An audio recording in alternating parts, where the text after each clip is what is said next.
Hi and welcome to another episode of Find Zen with VR, hosted by Virtuous Retail and Zen Finder. I'm your host Ranjit Babbar, and today we're in conversation with Anna Chandy about another problem created by COVID 19, something we're calling the proximity problem, and how the lockdown can create stresses on your relationship and discord in your personal space. Anna Chandy is a social psychologist, a thought leader, and the founder of Anna Chandy and Associates here in Bangalore. Thank you. Thank you for joining us, Anna. It's an absolute pleasure to have you with us. Let's just jump right into it. These are trying times for all of us. And in your experience, how do people typically tend to deal with the crisis? And what kind of stress can it put on relationships? So, crisis is a time of uncertainty, and when there is uncertainty, there is loss. So, people have a host of varied feelings. Some people feel angry, some feel sad, some feel helpless, some feel frustrated, some even feel numb. There is no right or wrong feeling. Every feeling that you experience is okay, and the intensity of these feelings may vary from person to person. So, first of all, you need to give yourself the permission to feel what you're feeling.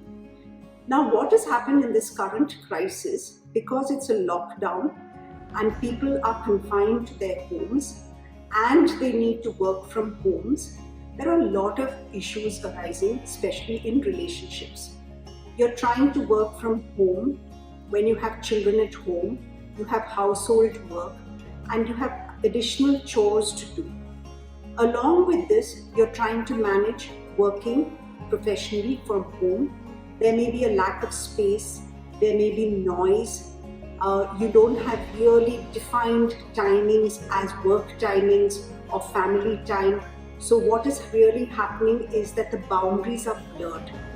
When boundaries are blurred, we get a feeling that our personal space is being violated. This leads to a lot of difficulty in relationships.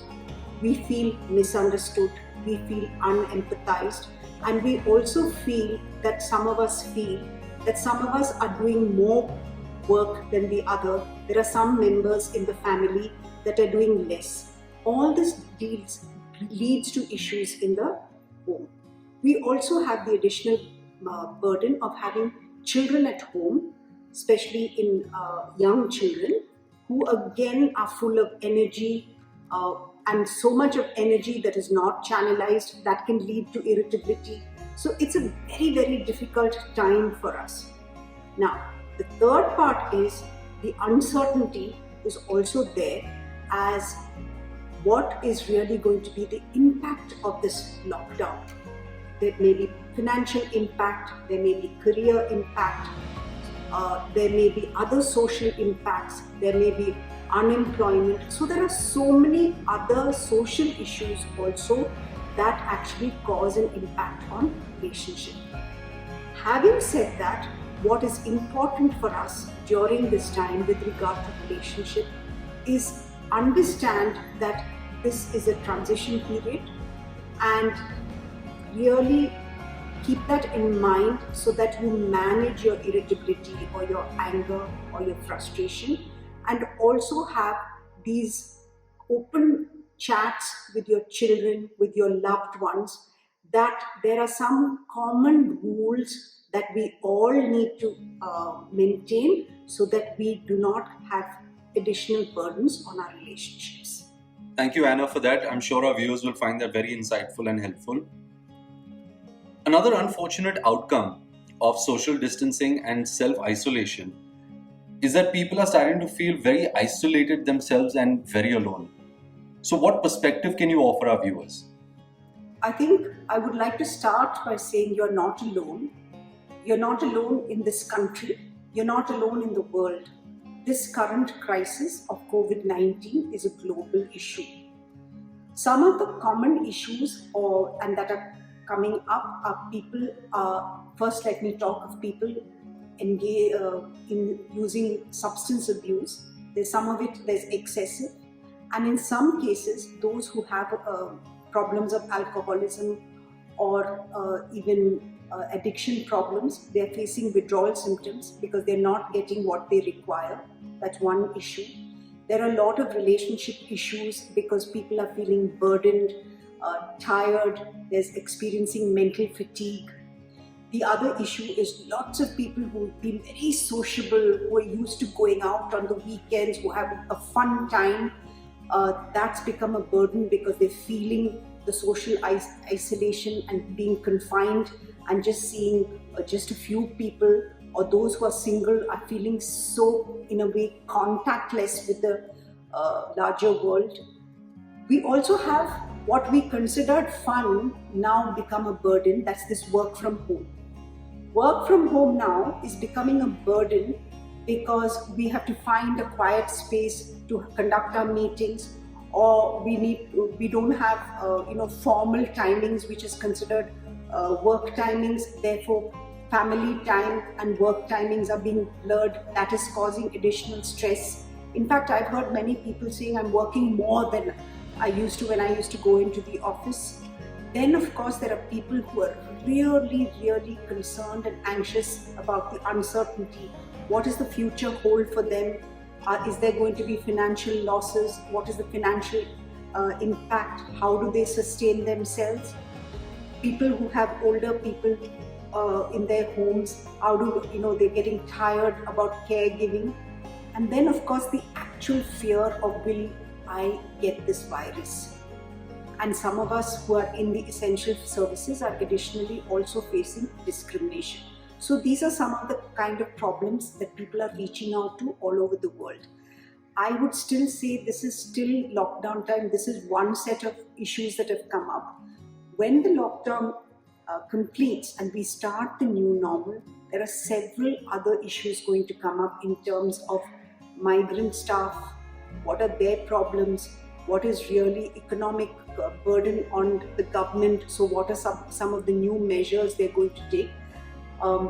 In schooling, how long are schools and educational institutions going to be closed? These are all very, very real concerns and worries. And all these are going to become issues that we all need to problem solve. Thank you for that, Anna. And the last question, and most importantly, I guess, is what are some of the positives that people can focus on to really shift their attention away from the problem that's at hand? So I'm going to start that I believe this is a time for apocalypse and not catastrophe. And apocalypse time is a time of crisis and change. However, during crisis and change, there are certain hidden revelations of ourselves or society that start emerging, and those can be very positive. Some of the positives that have come out is more and more people are really accounting for nature and beginning to value nature. So I think that is going to be very, very positive. The second positive, I think, is many of us are relooking at life, do we need to simplify our lifestyle? Because in these few weeks, we have really learned how to simplify life and still kind of contain ourselves and manage. The third most important thing, which I really think in our country, it's wonderful to see the way the community has come together. When I talk about community, I'm talking about community coming together as government, or even in residential areas, gated communities, members coming together, volunteering to help the old, volunteering to take on some of the regular requirements of the community. I think there's a coming together of community. And I think that is very powerful, especially in our country, because we are a collective. And somewhere in the rush of development and in the rush of lack of time, we were forgetting that. I also think the positive part of this is that we are learning to be creative in such new ways. The number of videos you see where there is humor being brought out so innovatively and creatively, I think that's just wonderful. People are coming out with so many of their hidden talents which were really latent. And so I think that when we view this time as an apocalypse, that's the wonder of it. that there's going to be so many hidden talents and hidden revelations that are coming out. I would like to say that the best way to manage these times is what I call the three-step model. That is, first account for all the feelings you're feeling and don't discount it and don't disregard it. It's valuable. And if somebody else is sharing, don't judge them for it. The second thing is breathe. Your breath helps you contain and your breath helps you to feel balanced. The third is care. Care, one is self-care. If you don't take care of yourself, whether it's your hygiene, how you're protecting yourself, how you can take little bits of caring just to feel good. And then also communicate. Communicate openly, even if it's uncomfortable, so that there is transparency. This will also help us be contained and help us transition from this crisis into building our strengths and emerging strong as we begin our new normal. Thank you, Anna, for that. A lot of interesting insights and takeaways for our viewers. That's all the time that we have for today's session. You can find Anna Chandy and Associates contact information in the description that we've shared along with this video. Do stay tuned for more videos as we'll be talking to a lot more interesting people in the coming few days. Thanks so much for joining us.